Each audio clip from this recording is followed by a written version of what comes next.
Welcome back to Cylance TV. I am Matt Stevenson. Now, my favoriteest person that we have found at Black Hat, what would we call you, a serial startup entrepreneur? I would say so. CMO at large, wandering samurai, Greg Fitzgerald with JASK. You guys have been really interesting spring and summer. The RSA hack was brilliant. Airplanes, fancy sports cars. Tell me about JASK. You guys are making a lot of noise. People are listening. Well, we're trying to let people recognize there's a better way of being an operations center security analyst. Right now, they're killing themselves the way the traditional technologies have worked in the SIM world, where they're trying to identify even if there's a problem in their organization, and they have to do all this data aggregation, correlation, and analysis manually just to see if there's a problem. Well, at JASK, we've made that autonomous. We've automated all that level 1 work, and now when an analyst walks in with their cup of coffee, they get to see immediately the options and prioritizations of the compromises that are going on, and then they get to choose which one they want to go tackle. And when they do that, all the forensics evidence, all the data relative to that particular attack is right there at their fingertips, and it works right within their own workflows that they exist today. So it's a whole new paradigm of how a security operations center should work, and at JASK, we're just trying to let everybody know about us and have the opportunity to change the way they work and have a better security posture. I love it. You make it sound so simple, but I mean, there's so much going on inside these things. And JASK has got a lot of fingers and a lot of pies. What is the data? Where's it coming from? How much relief are you providing for these analysts who would normally just be hour after hour sorting through this? Yeah, great question. Because today, if you look at the way the world works, is you got lots of point products, and they're trying to be aggregated into an existing database or data structure, like a SIM that's out there, brand name ignored, in the sense that they're all working the same way, where it's become a big data lake. Well, the problem there is usually collecting just logs and events. Where JASK has extended itself is to provide context to that, meaning user data from the Active Directory, third-party intelligence data from threat intel or deception tools, homegrown data. But we also get the information from networks and endpoints and actual devices that are out there. So anything that kind of has a pulse will be injected into JASK.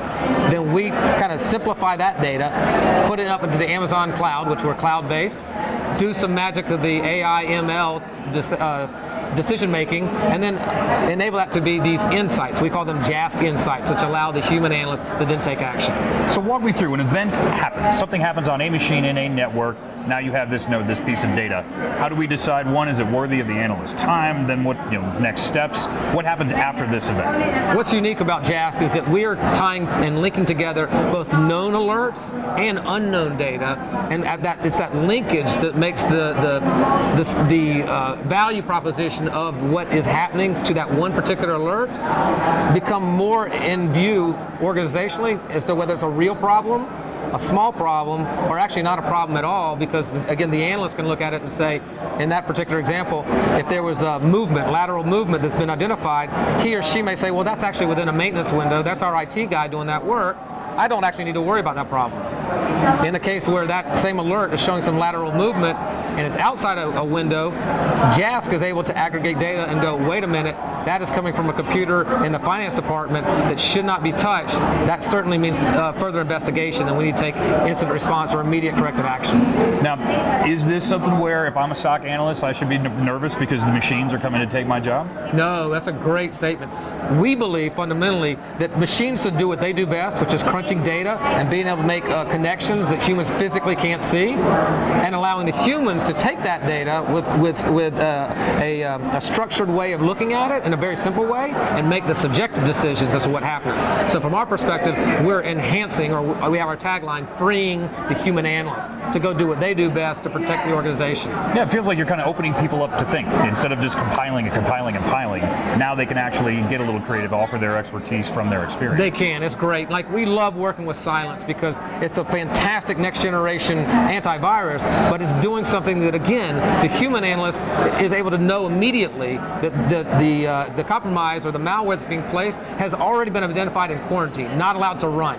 And in that case, we take that information from Cylance, and we're giving the analyst himself further context about whose device that is, what operating system that is, how long that malware has been quarantined, what kind of malware that is. And if we didn't have Cylance feeding into that, the analyst would be having to go search for that. They would have to identify from an IP address what computer it is, and then whose computer it is, and then what type of computer it is. And that takes an enormous amount of time and effort that's really unnecessary. Yeah. So the great integration with Cylance and JASK is a perfect example of how we're making the human analyst job much easier. Do you feel how smoothly that segue into shameless plugs work?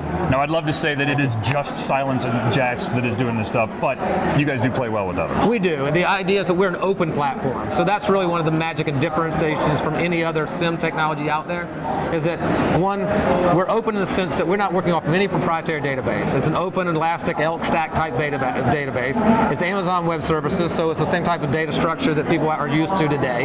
It has open APIs and REST APIs integration, and so if you could just code a normal scripting language, you could tie anything in there. Now we have hundreds of integrations that are already written, so that when you go ahead and install it, it's already up and running if you happen to use the other technologies. In some other cases, we've built a much deeper relationship, like with Cylance, that we could dive into more information that Cylance collects and provide that information to JASK. And so we do play well with everybody. If you look at it, we got all the data sources, and we just kind of sit on top. We're not a detection tool per se. We're just providing the aggregation and the analysis in a much better intelligence layer that again works faster, much more clear and concise without false positives, because we don't have any false positives relative to underlying technologies. And so when you look at a Cylance that has little to no false positives, it makes the analyst view much cleaner and much accurate in how they're going to provide the triage to that particular problem. Now, you've been working with a lot of interesting companies, whether it's the recently new kids on the block or some of the other more established ones. You're a hot technology. From your position, what are you seeing out there that's cool? Like either a company, or maybe you don't even have to name them, but is there some tech you're seeing that's really interesting? You know what, that's a good point. What we're seeing now is you've got kind of the evolution of traditional to modern technologies. So the old guys, the old incumbents, they just haven't modernized, they haven't innovated. And so we are seeing new approaches to the attack vectors. For example, you've got deception, which I still think is an interesting use case for some organizations, which is coming out. A company called Javelin Networks that plays into that, as well as Active Directory protection. One of the unique pieces is that's evolving as well, is that you've got to look at the user and the fact that those are credentials, and one of the biggest attack vectors is credential theft. And once they've got that, they have keys to the kingdom. So that's a new technology that's starting to evolve as we see it in today's world. We're also seeing, obviously, thanks to Reddit and other huge compromises about kind of SMS-based dual-factor authentication, I think we're going to start seeing a lot more movement into biometrics, kind of more ironically back to the tokenization of things, so that it keeps the attacker from infiltrating and intercepting what we use today in the common SMS type world. I want to get that old school fob on my keychain every time I have to log into something. For people looking for more information about JASK, about Greg Fitzgerald, where can they go? They can go to jask.com. That'll get you right there. If you want Greg Fitzgerald, just LinkedIn, me. That's how kind of best way to keep in touch. He is omnipresent for sure. Thank you very much. If you watch Twitter, I'm at BSafer. That's my Twitter handle. So looking forward to helping the organization, the industry, and thank you very much for this time. Hey, and I almost forgot. Why JASK? What does that mean? Just ask. We'll give you the answers.